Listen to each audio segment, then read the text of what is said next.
I'm going to call the meeting to order. This is the meeting of the Whitman Zoning Board of Appeals for Monday, August 3rd. And present at the meeting is Mr. Winnett, Mr. Jones. Okay.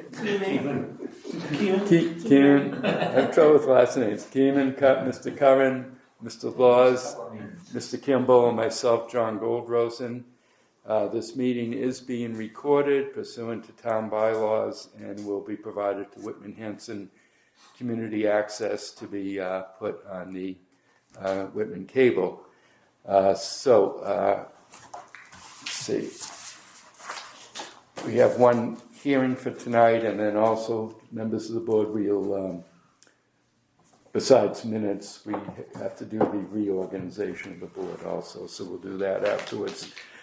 Okay, hearing is case number 10, location of property 447 Harvard Street, type of district residential A2 and limited industrial, type of structure existing senior development, owner's name Egan Development LLC, owner's address 9 Pasture Lane, Whitman. When did you acquire this property? 2021 through 2026. Has application been filed with town clerk? Yes. Has any previous appeal been made? Yes.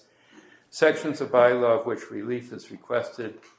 Section 240-7.2 site plan approval and variance. Section 240-5.4A4. Reason for asking relief: applicant wishes to construct 2 additional units on additional land and to convert 3 duplex buildings into 5 single buildings. This case was advertised in the Brockton Enterprise on July 16th and July 23rd. So sitting on the case will be Mr. Keeman, Mr. Curran, Mr. Blas, myself, John Goldrosen, and Mr. Kimball. No, I don't want to sit on the case. I wanted to get that on the record. You're asking to be recused. Right. Okay, Mr. Kimball is asked to be recused, so Mr. Winnett will sit on the case in his place. This time we'll have the reading of the list of abutters. You got that? I'll make a motion. Okay. Motion made to waive the reading of the list of abutters by Mr. Keeman. Second by Mr. Winnett. All in favor? Okay, 5-0. Bob, you want to hand back the abutters list? Okay, I don't know if you folks were here for the first time or not, but the procedure we'll follow is let the applicant make their presentation. I'll read into the record letters from town boards that we've received. We'll have questions and comments on the proposal from members of the board, and we'll then go out to the public for your questions and comments. So since this is a hearing, we're taking testimony, we ask everybody to raise your right hand and take an oath on this. Do you solemnly swear that the evidence you shall give in this matter shall be the truth, the whole truth, and nothing but the truth? Okay. Mr. Garvey, are you making the presentation? Sure. Before you do, I just thought it'd be helpful, save you having to go over some of this perhaps. So this is a request to amend, and I think that's the way you phrased it, right? Let's see. The request here is to amend the previous decision that was issued in April of 2025, in which we granted site plan approval and variances for an over 55 condo development. And so just to go over it, besides site plan approval, the variances that we granted in that previous decision was from 240-5.4A4 to allow this development in L1, limited industrial and residential A2 zones. Section 240-5.4A12 for a multifamily dwelling in a limited industrial zone.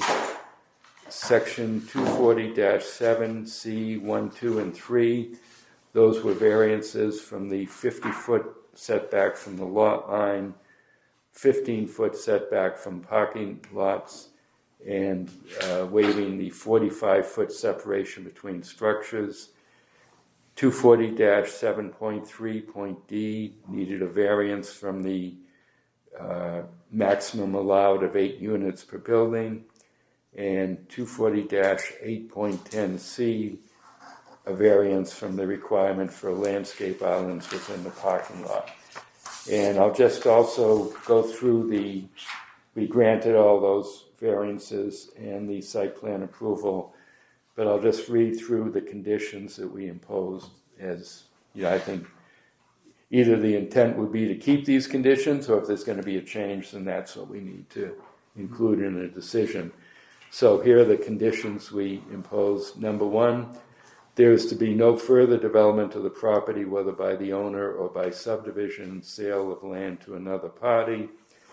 Number 2, underground parking spaces are to be 10 feet wide and be 20 feet deep wherever possible, no shorter than 18 feet. As shown, number 3, as shown in the architectural plans, the 3-story building is to have no more than 27 units. Number 4, this approval is for an over 55 development only, and no change to that status can be made without the approval of the Board of Appeals. The condo documents are to state that at least one person occupying a unit must be 55 or older. Number 5, the number and location of fire hydrants is to be approved by the fire department, and the parking lot is to be designed to ensure that the fire department apparatus is able to maneuver within the 3-story building's parking lot.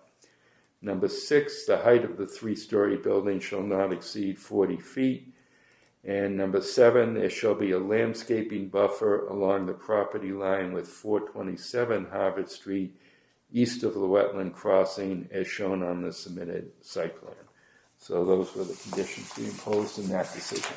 So with that introduction, Mr. Garvey, you want to make your presentation? Well, after the ZBA, this is the first plan that was approved, which showed both single and duplex units, 3-story building containing 27 units, road coming in, cul-de-sac, and parking area.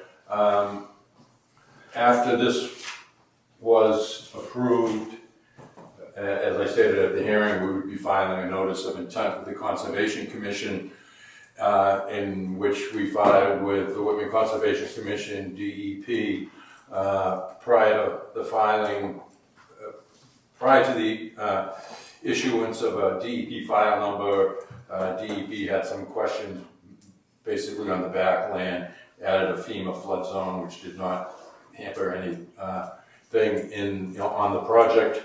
We then went in front of the Whitman Conservation Commission, and we eliminated this duplex unit. Basically, because we had retaining walls and grading in that particular area, the conservation requested that we change that to a single unit. At that time, we Pal, can I, just so we're getting it on the tape and everything, you're referring to the last unit in the row of units coming in from Harvard Street?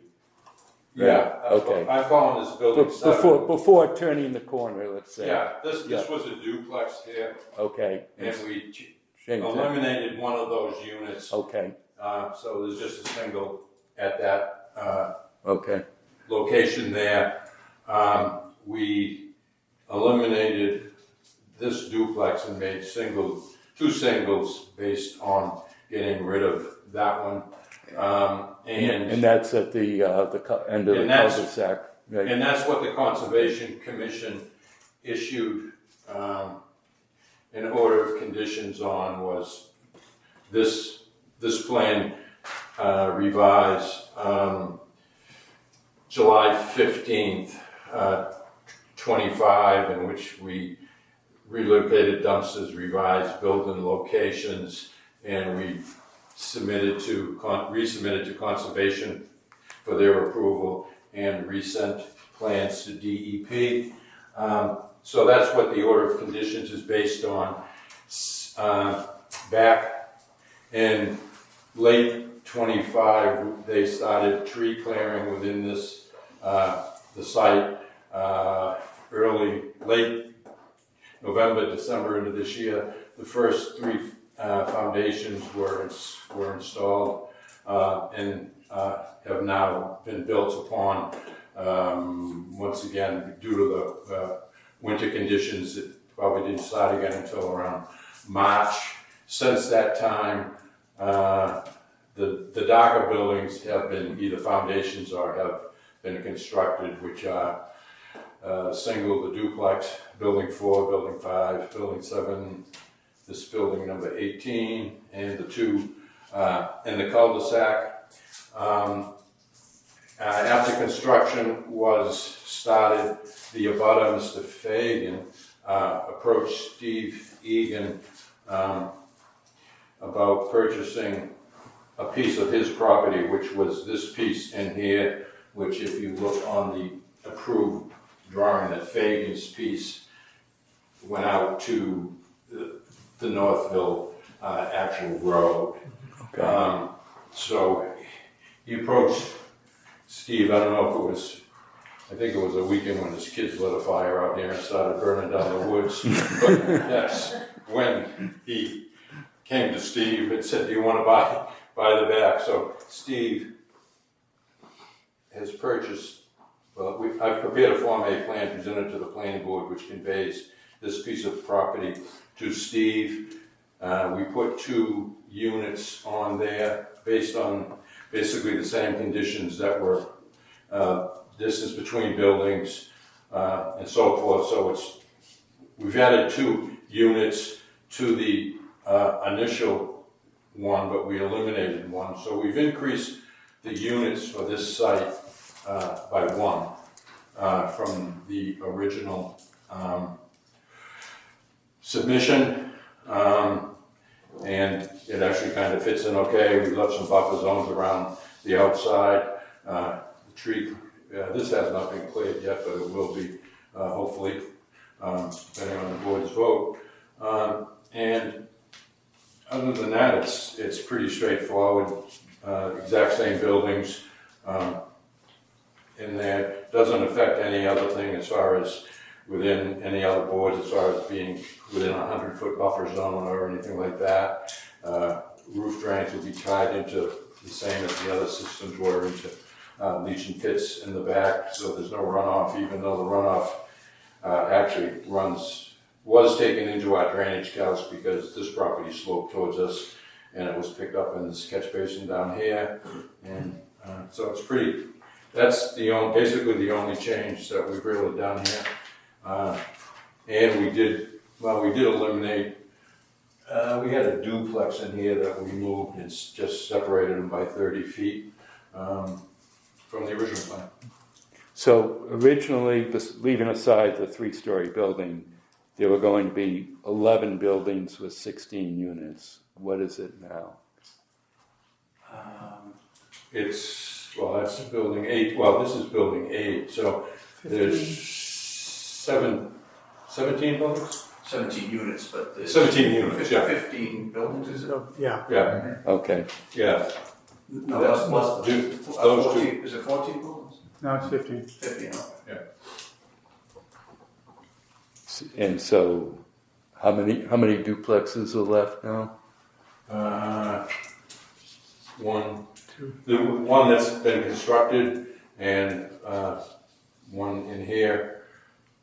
That one was eliminated by the Conservation Commission. We eliminated this one just recently. Okay.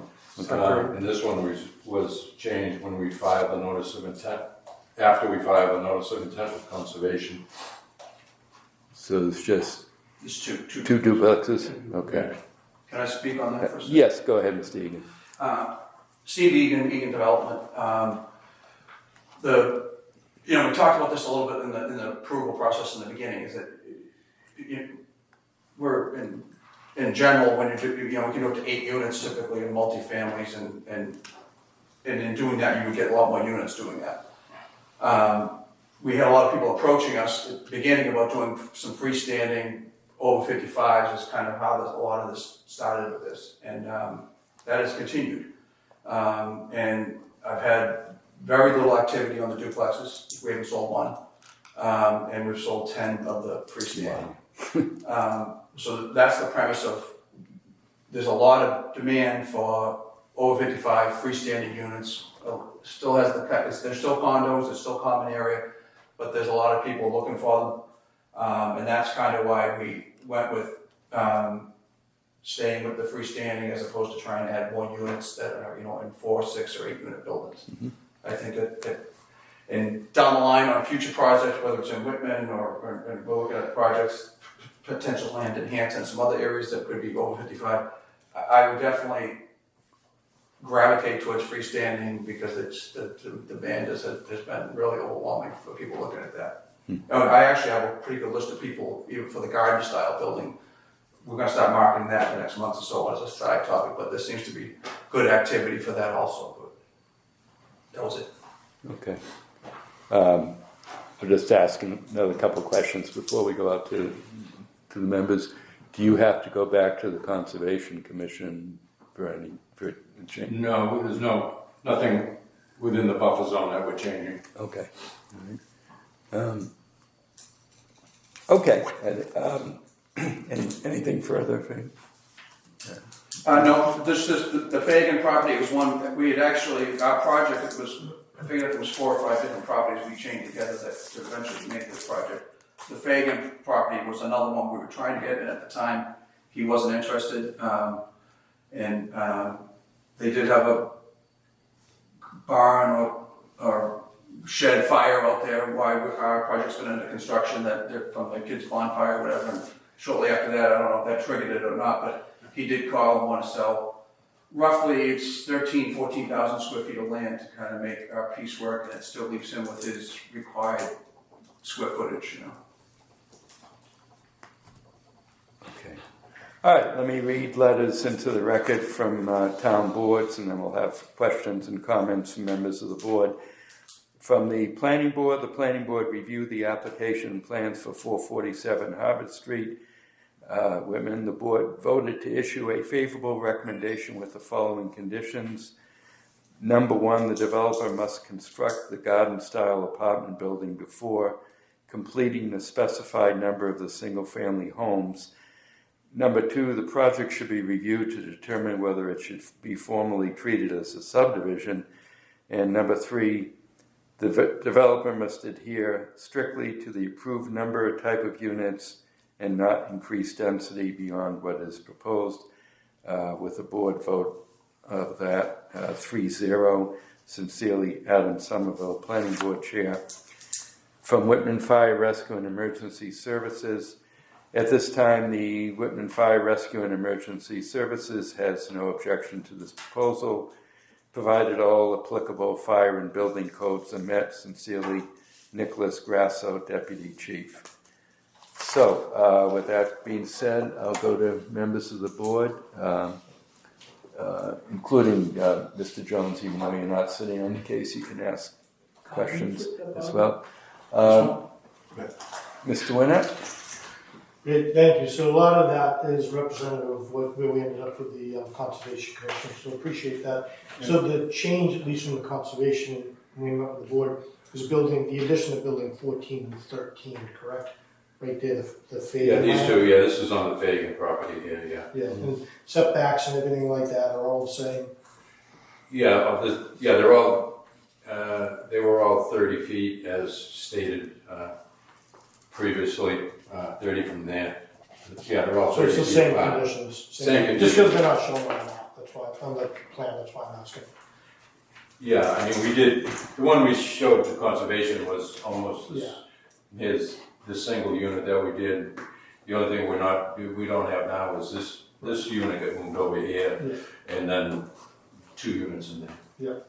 The only thing I would suggest, and I think it looks good, the only thing I would suggest is when the initial plan came in front of the Conservation Board, the wetland boundary stopped at the Fagan property. So you probably should carry the wetland boundary. That's because they're underground. They piped, at some point or another, we actually talked about this with conservation, at some point or another, what would have connected our wetland area all the way down to Donnie Avery's piece down in here. Yeah. A underground pipe was installed here. Interesting. So that there's no wetland area there because it all feeds under a pipe, which I don't know when that was done or who did it, but this is all on the ground and this is all upland now, up above. That's why it's kind of disconnected. Yeah, it actually, the pipe discharges right here behind Avery's piece. So Yeah. it goes under, there's the sewer main comes through here, travels up Northfield, and all the sewer from Harvard goes in this direction. So there's always been a pipe under that. Yeah, Well, and I know it daylights and dawns land. Yeah. It takes me back there to look at his garden, regardless. So other than that, as long as the setbacks are the same as what the others are, I'm good. No further questions? All right, Mr. Jones? No questions. Mr. Keeman? I have no questions. Mr. Curran? I've got nothing.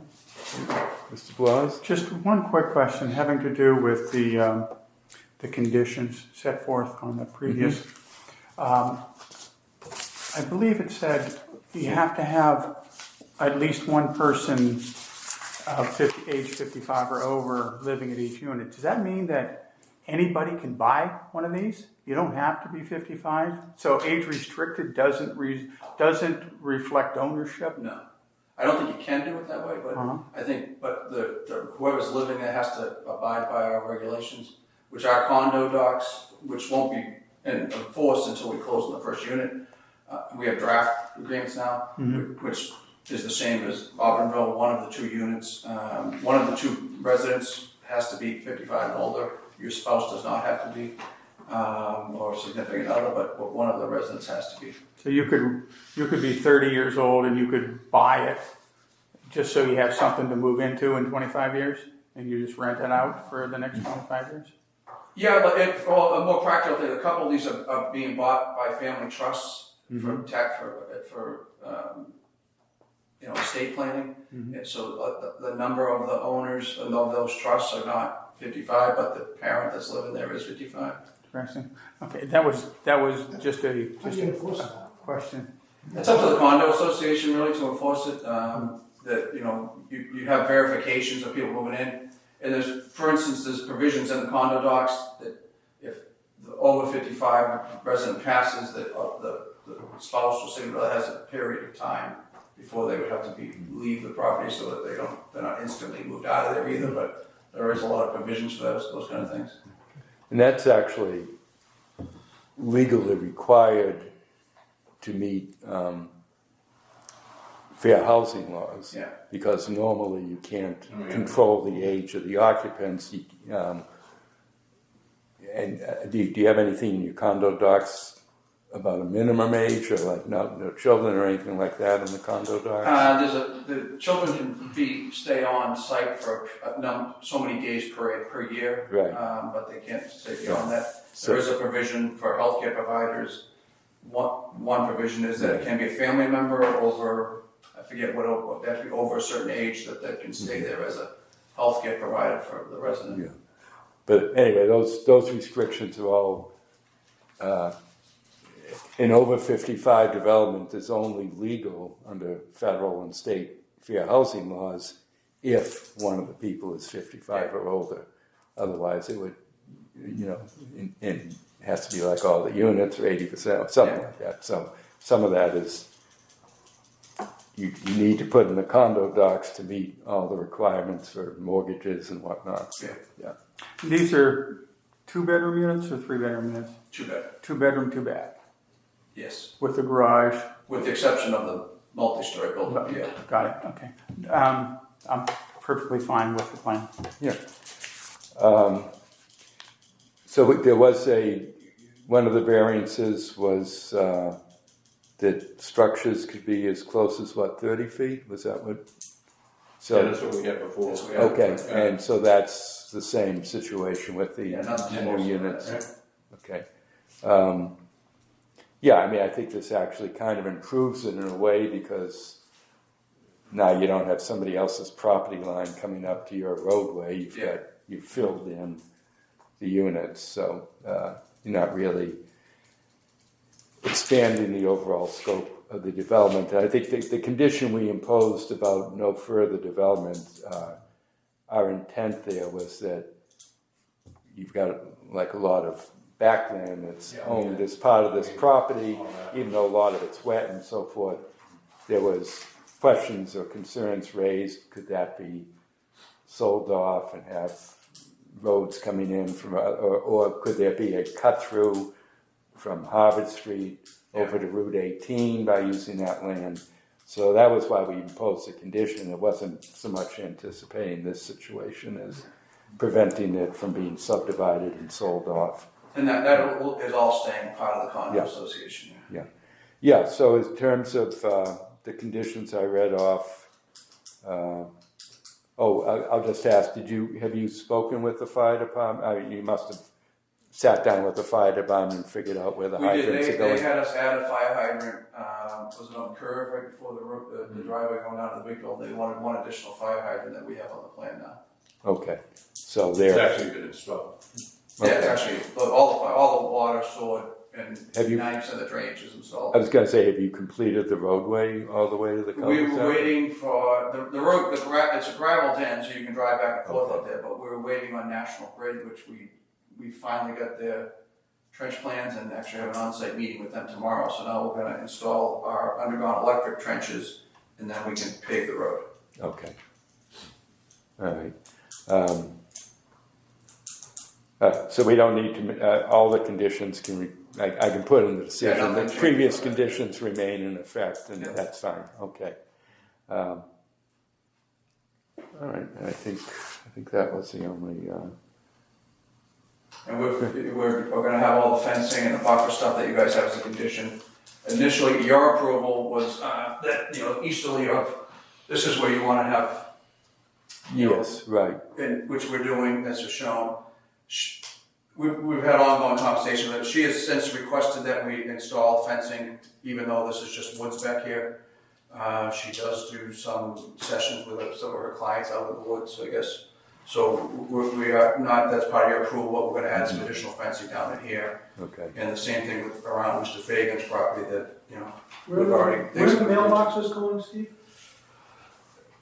My hope was that we were going to have the mailboxes for this building in that building and potentially all of them there, or 17 here and 27 here. But So it would be a kiosk like? the post office, as of this week, said that they have to all be in one location, so they want us to build a kiosk at this grass strip here. Save them the trouble of driving. Well, so, I'm anticipating this is going to be maybe an older, over 55 resident here, so we're trying to keep the mail in that building, but unfortunately, they're going to have to pick it up here, Okay.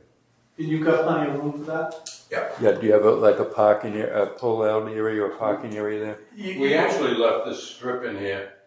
In our original design, we had a pull off.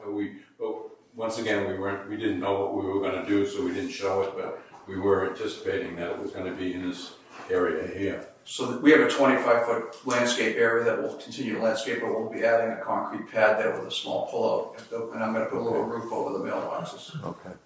This might sound like a silly question, but do all of the units have doorbells? Yes. Well, Yeah. So we have a regular doorbell on the 17 freestanding units. The multi-story building has a video intercom system as far as, so they can see a video of who's downstairs. Just because a recent build in Whitman is a duplex and they have no doorbells, and I went there to do an inspection, and lo and behold, I had to walk behind the house and knock on their sliding glass door. Yeah. So kind of a pain. Yeah, we install a regular doorbell, but we also have the provisions there. If somebody wants a ring, they can add that. I thought of something else and now I've forgotten it. So. What is the timing for just because the planning board raised the issue, what is the timing for the construction of the 3-story building? Our plan all along was to build this freestanding first, and then the big building would be the second phase part of it, which is still the plan. We're just about finished. I just was looking at the latest revisions of the marketing package for the multi-story building. That's going to go out in the next few weeks. Like we have 10, 12 people who are already on a list interested in that building. But our intention, we just did some geotechnical test pits out there around the whole building. That was the last step for the structural guys to start their plans. But I would anticipate by the fall all of our architectural and structural plans will be done, and I would hope to have a foundation in later this year with a completion end of 27 for that building and the whole project. Okay. And when do you anticipate all of the freestanding units to be done? I think that probably by March at the latest, all the freestanding and duplexes will be complete. Okay. Because I would think you'd want to at least be a good way into the multi-story building, a foundation or whatever. I'm just thinking in terms of disruption to the other occupants. Yeah, now that we have National Grid going, I think that we'll start having people moving in here in October, November. That'll be, right now, we've already, there's two drainage areas underneath this parking lot that take a lot of the water from the road, and then there's an additional drainage area that was put at the end of the cul-de-sac here. So these are all in. This parking lot will be pretty well graded out when this whole road is paved and people will be moving in. But my hope is to have the foundation in, this gravel parking lot complete, and then it gives us an opportunity to kind of fence and use that as our staging area to get it out. But we've let everybody know that what's going to go on, so that they're aware that there's going to be, once the building is up and weather tight, most of our stuff will be interior, but there'll be a couple months of that potential disruption that we'll try and keep under control. Yeah. Okay. All right, let me go out to members of the public. If you can give us your name and address. 434 Howard Street. Okay. I really just came because the notice of the mail, I don't have any further questions. Okay. I think you should show up when you get a notice. Well, thank you. Were you here when we had the original hearing on this? Yes. Okay. So, and I'm the same boss. I was listening for a friend that was at the end of it, so. okay. All right. Okay, so unless there's anything further, I'll close the hearing. So the motion is simply to amend the site plan, the previous decision to grant site plan approval for the revised plan and the revised number of units as shown on the submitted plan. There's no changes to the variances that were granted previously. There's no additional variances needed, correct? Right? And Yeah, I mean, these two, I did apply because they are in the industrial zone, but you were already given us, those two units are in the industrial zone. Okay, so to the extent that the previous variances apply to the new buildings, they're, we're granting them for those buildings, but other than that, there aren't additional waivers that are being requested here. So with that, I'll entertain a motion to approve. I'll move to approve the new, or the modified site plan for Northville Village. I guess the condition is that we maintain all conditions from the original. Yes, I was going to say, we'll put in there that all the conditions in the previous decision remain in effect. Second. Second by Mr. Winnett. Any further discussion? All in favor? Okay, 5-0. You're all set. Thank you. Yeah, get that Thank you sewage for in coming. before the town runs out of sewage capacity. We're very tight in the storage.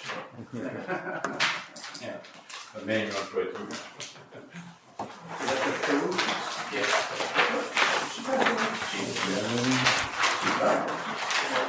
Have you seen the latest on the sewage? I saw the report on the. No, It's getting I noticed tight. she was just odd, she was And what's the family member? There's two Brother brothers. Boone. I haven't seen anybody wrong. No, there's one brother that Yes. stops. Questions Yeah. regarding the citizen. Sandy and Brian, those people I don't know are if they either will have an Indian plan, but But, Well, I think we're trying to run a little thanks for coming in. Just curious if you're going off the back. That's why I kept saying he could leave.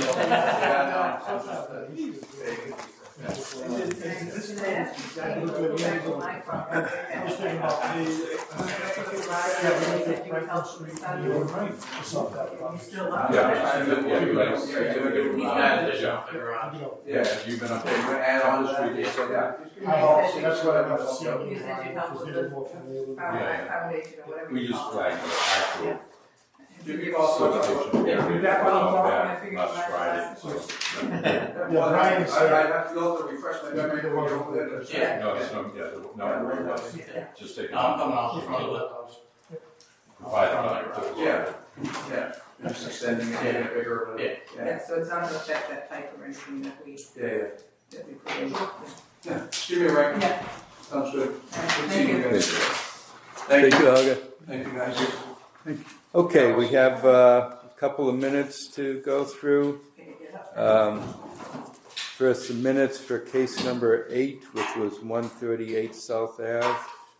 So let's see, sitting on that case was myself, Mr. Blas, Mr. Curran, Mr. Kimball, and Mr. Jones. That was the accessory dwelling unit and garage. Motion? Motion by Mr. Curran. Second by Mr. Blas. Any further discussion? Okay. All in favor? All in favor. Okay. All right. And case number 9 was the first hearing on 96 Cherry Street. So that was myself, Mr. Blas, Mr. Curran, Mr. Kimball, and Tim Travers, who's not present tonight. So we'll just have 4 people voting on that one.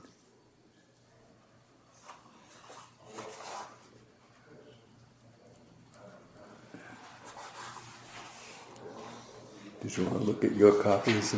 That's right. Okay. You do such a good job on the minutes. Takes some hours to do minutes. It does. And Carol. Carol does the first draft, and then I go over it. I'll make a motion. Motion by Mr. Curran. Is there a second? I'll second. Second by Mr. Kimball. Any further discussion? All in favor? Okay, 4-0 on that. And then the general minutes. We were all, let's see, everybody was here except Mr. Keeman was not here for that one. So, I'll make a motion again. okay, Mr. Cohen made a motion. Is there a second? You keep that? Yeah. Not opposed.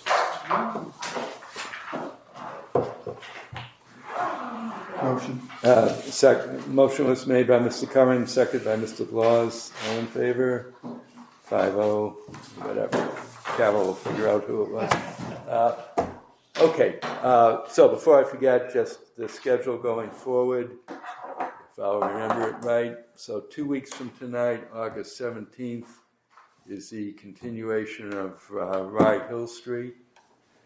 On the 24th, we have a case at 7 for 293 Bedford, which is to put a landscaping business in there. That's the Austin Insurance Company building. And then on August 24th, we have the continuation of 96 Cherry Street. And we had a new case come in for 441 Washington Street, which is just tearing down a garage and putting up another garage. So I haven't looked at I have a copy of the plan, but I haven't looked at it yet to see why. It must be a little bit different if he was putting it on the exact same spot. I don't even think you need to come to us, so it must be a little bit different. So we'll put that one on September 21st, the third Monday in September. See if we wind up with any other continuances. Okay, last order of business is the reorganization of the board. So the we have the 5 regular members here. I'll entertain any motions for chairman, vice chairman, and clerk. I'll make a motion that the chairman, the vice chairman, and the clerk remain as it is. Okay, so John Goldrosen is chairman, Richard Blas is vice chairman, and Robert Curran as clerk. Is there a second to that? Any other nominations? All right, then we'll just take a vote on that. All in favor of those offices, 5-0. Okay, I think that's it. Anything further? Yeah, before we close, there was some new legislation that came down. Yeah, That I think we ought to just go over and probably get a copy for each one of the members. yeah. I have, the copy I have is like somebody prepared a red line. I'm actually going to go to a municipal lawyers meeting on Thursday where it will be discussed. So yeah, I'll get some copy and send it out to everybody. It is pretty drastic. It's zoning. Is this two-family? Well, it's No, zoning. this is change. Well, there's several things, but I think the most critical thing is it's totally rewriting the definition of variances and what the standards are for variances. All the soil shape and topography out the window. So is this already voted in? It was included as part of the state budget. Really? That's how under the radar this thing was. No public hearings. No public hearings, no input from the Massachusetts Municipal Association. No input, I can assure you, from the Massachusetts Municipal Lawyers Association. They didn't know about it until it happened. It's all the private, the Real Estate Bar Association of Massachusetts, which is basically the private developers' attorneys, were the ones who did it all behind the scenes. But So really, what they're trying to do is make it almost impossible to deny. well, whatever yeah, a developer wants. it's almost putting the burden. We'll put it on the agenda to actually have. Let's see, which meeting is light meeting, and probably not the next. So what is it gonna take to have this go into law? It's in law, and in fact, because it's part of the budget, it's not even like a 90-day waiting period. So it's already approved? It's already approved. Instead of, sort of this presumption that variances should be sparingly granted and all this kind of thing, it's like if the applicant can show that there's practical difficulty, whatever the heck that means. And so the net effect is, although it doesn't say the burden of proof is on the ZBA, it almost is.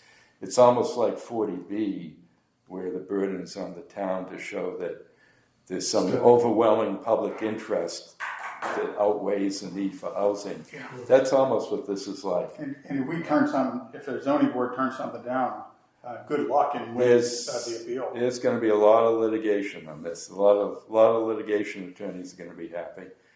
There's going to be a lot of lawsuits. Is there any impact to our current zoning bylaws that we need to change to reflect that? Yeah, we probably.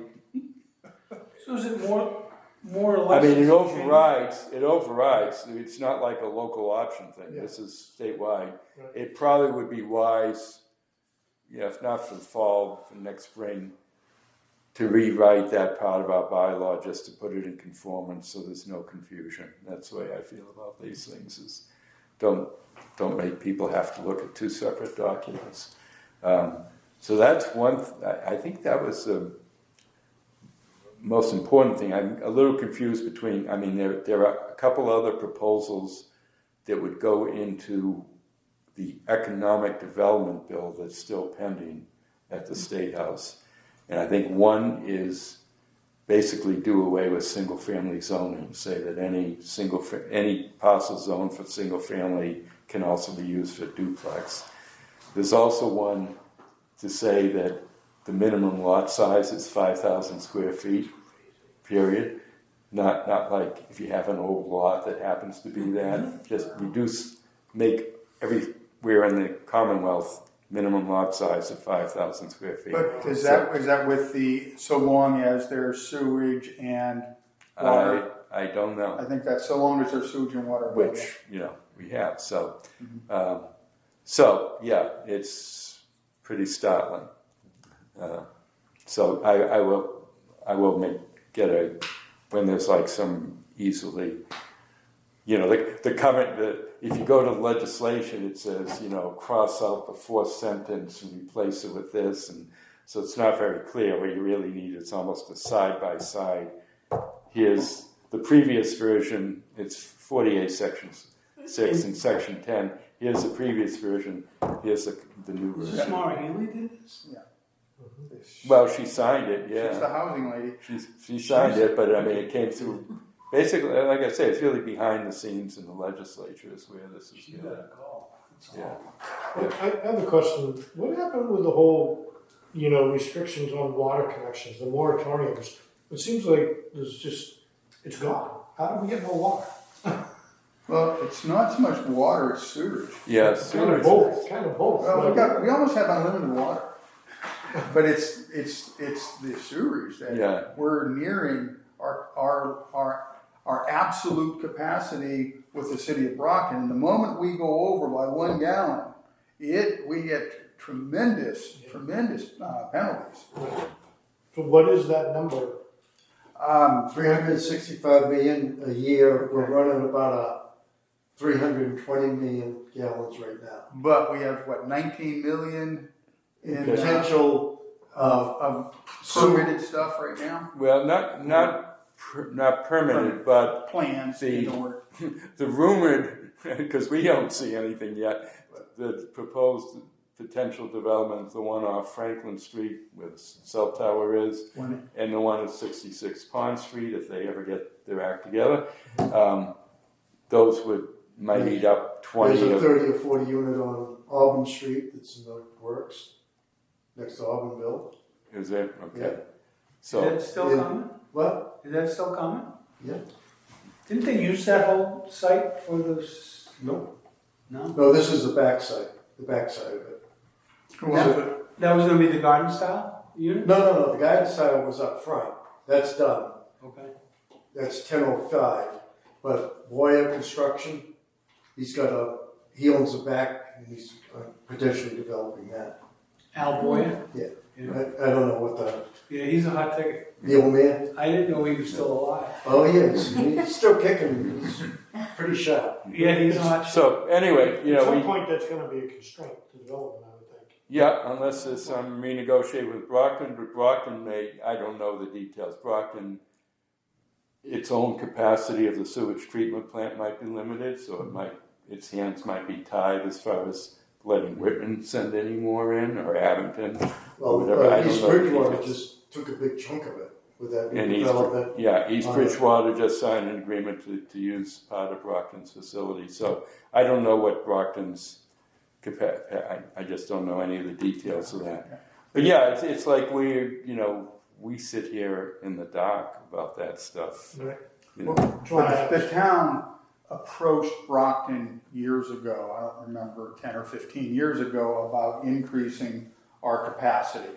And we were Brockton Water Sewer, they denied it, but the reason what they said was, you're nowhere near your capacity, so why increase it now? It makes no sense. Once you get closer to actually being at capacity, then come back to us and we'll talk about it again.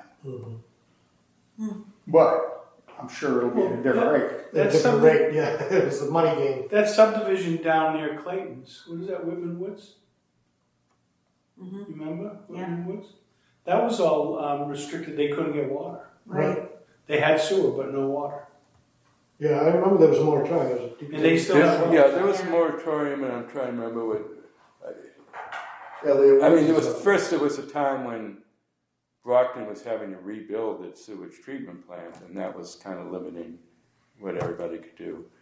And then I can't remember if there was also, if there needed to be further work on the Brockton water system before. I can't remember what the reasons for the moratorium We were. couldn't get more water because we didn't have the sewerage capacity in the pipes to take it back to Brockton. Okay. And once we fixed the pipes and relined those pipes and redid all that stuff, then that alleviated the sewerage issue. It might have been the pipes, potable water pipes as well too, because Whitman, we replaced a ton of them. That's what- yeah, So that's maybe really what I'm saying. smaller, yeah, for drinking water.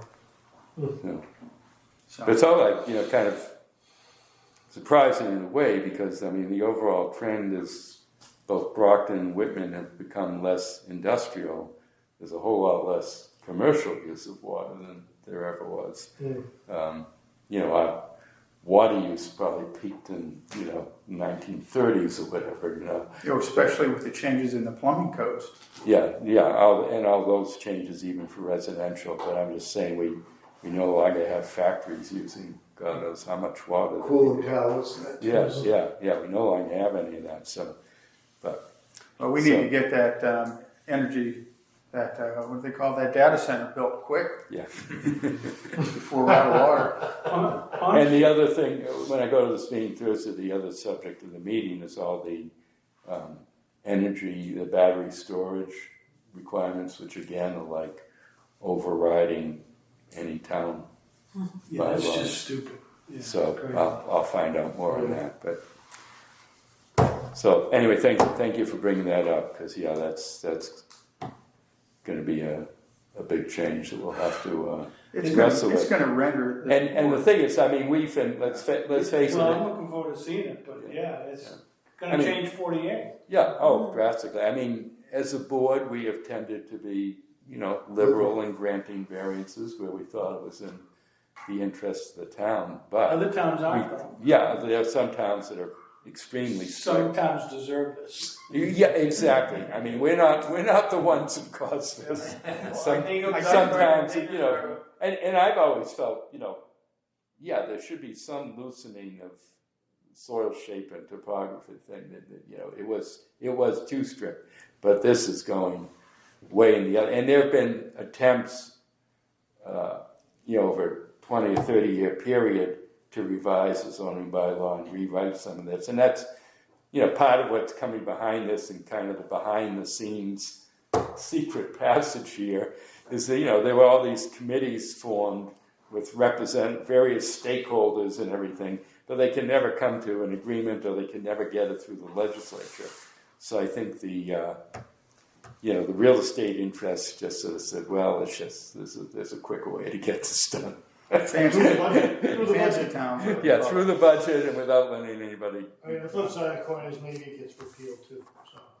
I don't think so. I don't think so. I did read a summary, and it was pretty much almost like a bullet point type summary. Yeah. That made it pretty clear. It's dramatic. Like I say, I don't mind some loosening, but Can you send it out? I prefer. Yeah, Email it? Yeah, I'll send out. Like I say, the only version that I've seen to this point is either the bill itself, which again, if you go through, you're going to have to go, because it's written. It doesn't say replace section 6 of 40A with the following. It says, change the fifth sentence to read this way and insert these 3 words here. But a lawyer I know has done like a red line showing what the changes are. So that's somewhat helpful. It'd be better still to just have, here's the new version of 40A section 6. Now, I may get that within a week or two. So, I have something that works. So I've got a seminar coming up, and I think there's a lawyer involved, so they'll probably have it. it'll probably cover some of that same stuff, yeah. All right, anything further? All right, then I'll... Motion to adjourn? Motion to adjourn by Mr. Kimball, second It's 7 o'clock. by, I'll third. All in favor? all in favor? 5-0 of the regular members in The favor. car line.